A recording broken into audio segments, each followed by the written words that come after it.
un chantier, à chaque moment, il y a des prises de décision à prendre. Il faut être au taquet, il faut tout le temps arbitrer. Et quand on est à deux, il faut arbitrer à deux.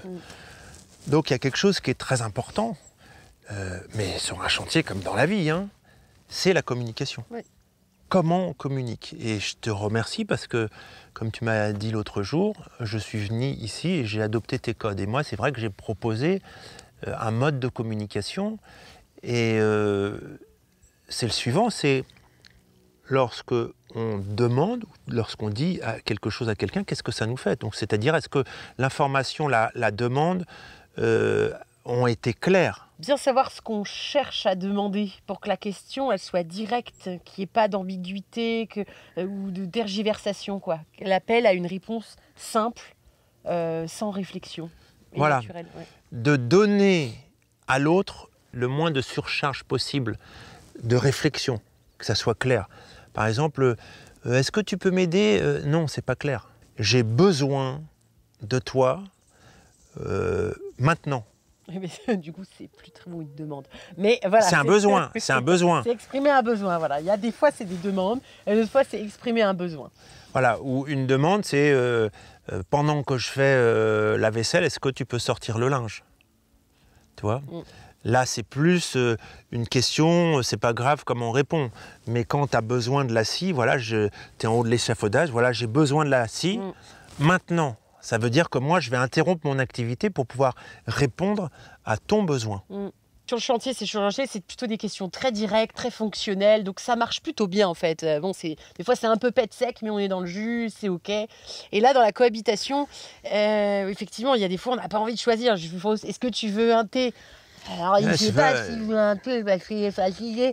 Mais du coup, c'est je te propose de faire un thé. Dis-moi Dis-moi si c'est ok pour si toi. c'est ok. C'est-à-dire que on enlève les questions. Les questions trop ouvertes, qui demandent trop de réflexion. Est-ce que tu veux? Est-ce Voilà. que ça te dirait que... Est-ce que tu veux boire quelque chose? Tu préfères ça ou ça? C'est compliqué. Alors que si je te dis voilà, tu vois, je viens avec quelque chose. Bon là c'est concret, mais je viens avec quelque chose. Je te propose un thé. Dis-moi si ça te fait plaisir. Toujours, merci. Voilà. Il n'y a aucune question dans ces deux propositions. Je te propose. Dis-moi si ça te fait plaisir, dis-moi si ça te convient, dis-moi si c'est ok pour toi, dis-moi si tu es partante. Et suivant les circonstances, on va pouvoir avancer là-dessus. D'ailleurs, je fais un petit coucou, un petit clin d'œil à Félix. C'est lui qui m'a parlé de cette recherche sur la proposition. Et donc, c'est vraiment intéressant, lorsqu'on vous pose une question, lorsqu'on vous fait une proposition, lorsqu'on vous fait une demande, dire comment ça résonne en vous.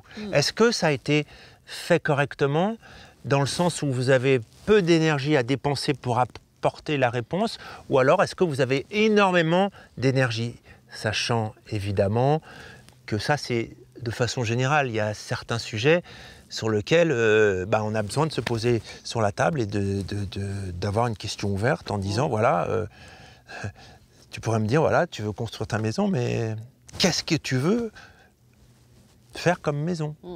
Là tu es obligé d'avoir de savoir ce que tu veux. Mais il y a 90% des choses où on n'a pas besoin de ça. On a juste besoin... souvent, moi, quand elle me dit bon, est-ce que tu veux des œufs? Est-ce que tu veux des œufs? Bah, je ne sais pas, en fait. Maintenant, je ne propose plus. En fait, la spontanéité fait que ça sera aussi très bien. Et des fois, il ne faut pas trop se prendre la tête à poser 10 000 questions. Déjà, quand on a une énergie de faire quelque chose et de faire une petite attention, c'est déjà génial. Et voilà, l'autre n'a pas besoin forcément de décider, de choisir. Est-ce que tu préfères que les courgettes elles soient coupées en dés ou en machin? On s'en fout. Coupe tes courgettes et puis ça sera super. Quelque chose d'important aussi. Être à l'écoute de l'autre. Être à l'écoute de l'autre. Oui, et encore être à l'écoute de l'autre. Et être conscient quand la personne...